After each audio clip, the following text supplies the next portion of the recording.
Hello ladies, gentlemen and in between, and welcome back to another episode of Maths with Hamblin with your beautiful host Hamblin. And look at me, look, I got a fancy pants microphone now, so the audio quality of these videos isn't just dreadful like it used to be. Anyway, so today we're finished with quadratics now. We're going to step into the first, dipping our toes into a little bit of cubics. We're going to start with the factor theorem. I'm going to tell you what it is and we'll go through a little bit of questions. Boys, so let's get started then, my boys. Okay. So to start thinking about what the factor theorem is, I want to direct your attention to these two lovely polynomials here. And look, there's a cubic polynomial, there's our first one anyway, so cool. So the thing I want you to remember is something you know very well. How to solve for the roots of a quadratic using factorization. So I'm not going to try and factorize these two, I'm just going to tell you how they factorize. So I'm going to spoil it for you. This polynomial here can be factorized as these two linear factors here. Absolutely smash him. And recall that you can get the roots of the quadratic function, as in find out where it equals 0, just by looking at these factors and thinking, well, x must be 5 or x must be -1. So you can look at the factors and then deduce the roots. And similarly, look down here, that's a pretty monstrous polynomial there, but you can actually factor this. I'm just going to tell you how you factor this. This can be written as x plus 1 times x plus 2 times x plus 3. And in the next 3 episodes, I'm going to teach you how we can get from here to here, not with just me just telling you how it is. So anyway, and similarly, we can think, okay, well, if we want to find the roots of this horrible cubic, we can just set this equal to 0, and then solve x equals -1, -2, or -3. And similarly, we can look at the factors and then deduce the roots.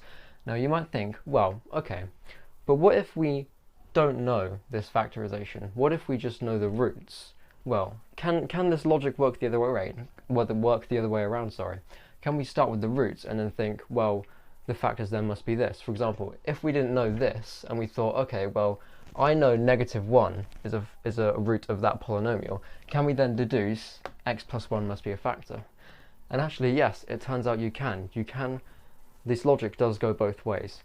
And this should give you some intuition into why the factor theorem is true. And the factor theorem is that if you have a number that you chuck it into a polynomial and it equals 0, then the x minus that number is going to be a root of your polynomial. And I'll go through more clear what that means in a second, but that should give you some intuition on why the factor theorem is true. That isn't like a proof, but proving it is like, but it should give you some good intuition as to why it is true. So let's get into formalizing the definition of the factor theorem.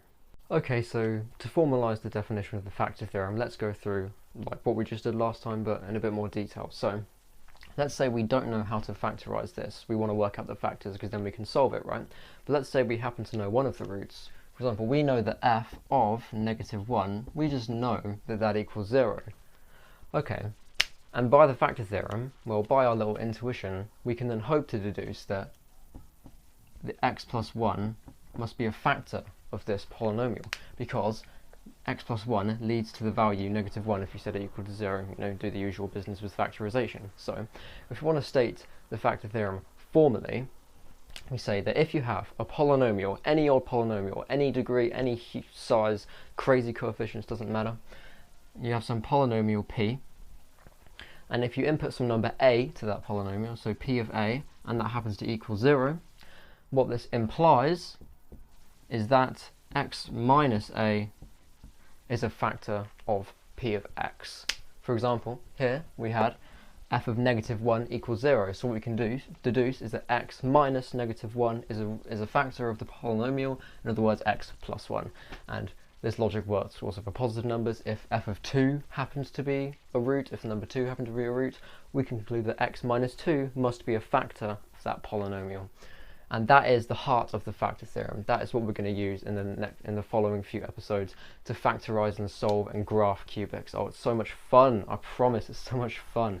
Anyway, so now we know what the factor theorem is. Let's do a little problem with it, shall we?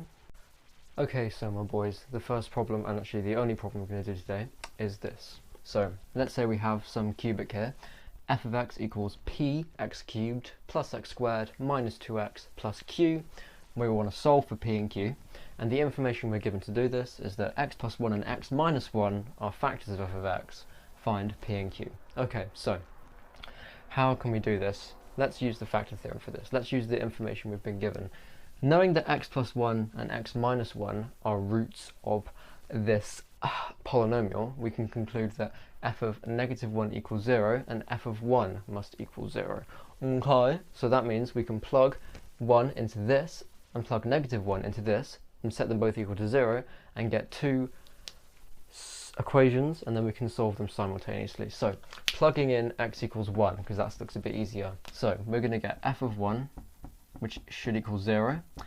That it needs to equal, okay, p times 1 cubed is 1, so that's just p, plus, that's going to be 1 minus 2 is minus 1, and then plus q. So I'm going to write that as p plus q minus 1. That's our first equation. Okay, next one, f of -1. This is going to be a bit harder. So p times -1 cubed. If you work out -1 cubed, well, it's -1 times -1 times another -1, which is just -1. So we're going to get negative p. This is going to be plus 1, and this minus times a minus is plus 2, so it's positive 3, and then we're going to get the q on the end. So plus q plus 3. Okay, now we've got two equations, two unknowns. We can just do the usual business of solving simultaneous equations. We can add these two equations together. 0 plus 0 equals 0. P plus negative p equals 0. Q plus q equals 2q. What? And then -1 plus 3 is in fact equal to 2. Okie dokie, this is pretty cool. 0 equals 2q plus 2. That implies that -2 equals 2q, which implies that q equals -1. Okay, boom, we've solved one of our variables. I'm just going to rub that out. Okay, so we have the information that q is equal to -1, and we can plug that to any of these equations we like and solve for p. I'm going to choose this equation. So 0 should equal p, q is -1, minus 1. So 0 equals p minus 2, so p equals 2. Boom, we've solved it, kind of using the factor theorem. That's pretty epic. So you might get that kind of equation, that kind of problem in your exams, although it's far more likely you'll get some other type of problem which will go very in depth in the next episodes. But other than that, thank you for watching the first official microphone aided Maths with Hamblin episode. Thank you very much for watching. I'll see you guys in the next one where we cover polynomial division. Thanks for watching.